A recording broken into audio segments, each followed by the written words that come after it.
Shalom jemaat yang terkasih di dalam Tuhan Yesus.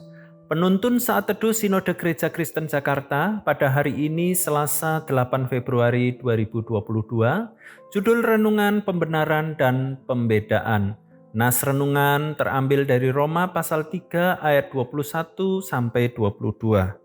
Tetapi sekarang tanpa hukum Taurat kebenaran Allah telah dinyatakan seperti yang disaksikan dalam kitab Taurat dan kitab-kitab para nabi, yaitu kebenaran Allah karena iman dalam Yesus Kristus bagi semua orang yang percaya, sebab tidak ada perbedaan. Seorang anak remaja lugu bernama Tika, dia pertama kali datang ke kota untuk mencari saudaranya. Dia mendapat alamatnya ada di antara sederet ruko. Ketika masuk, dia membaca tulisan "Selamat datang" dan disambut dengan baik oleh petugas. Namun ketika melangkah lebih dalam, dia kebingungan karena di sudut ruangan tertulis "Dilarang masuk". Ada ruangan lain tertulis "Staff only". Dan ketika ia pindah ke ruko lain, kembali lagi dia membaca tulisan "Dilarang masuk" bagi yang tidak berkepentingan. Tika bertanya kepada petugas yang menjaga, "Pak, bukankah pintu tertulis selamat datang, silahkan masuk dan disambut dengan kehangatan? Mengapa di dalam seolah-olah saya tidak diterima dengan tulisan dilarang masuk?" Petugasnya menjawab, "Adik, karena alasan keamanan kami menerapkan pembedaan penerimaan terhadap pengunjung kami." Dari kejadian ini, pandangan Tika menjadi lebih terbuka tentang realitas kehidupan yang ternyata ada pembedaan penerimaan untuk setiap manusia. Pada nas renungan hari ini, Allah adalah perancang dalam keselamatan.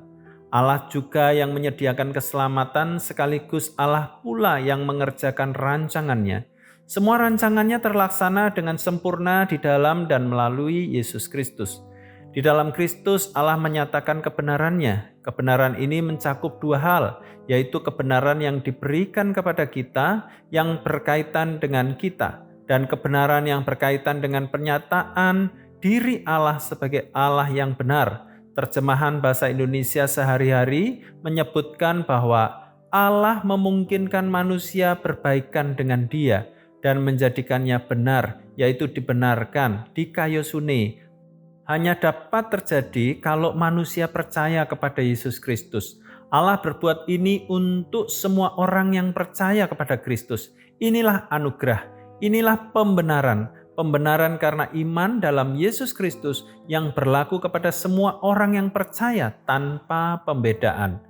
Anugerah Allah diberikan kepada semua manusia percaya. Keselamatan tidak dibatasi hanya pada bangsa Yahudi, melainkan kepada semua bangsa supaya manusia menerima Kristus Yesus. Pengenalan dan keyakinan yang jelas akan kebenaran ini memantapkan seseorang untuk mempercayai dan melakukannya dengan keseriusan dan komitmen. Namun apabila terjadi kesenjangan, maka itu menimbulkan kebingungan dan perasaan tertolak dalam kisah Tika di awal. Renungan firman Tuhan hari ini mengajarkan kita untuk memiliki pengenalan dan iman yang benar dan yang dibenarkan di dalam Kristus Yesus. Pengenalan dan keyakinan yang mendalam di dalam Kristus Yesus akan semakin memperkukuh iman kita. Hal ini berlaku untuk semua orang percaya dan orang yang mau mengenal untuk percaya kepada Tuhan kita, Yesus Kristus.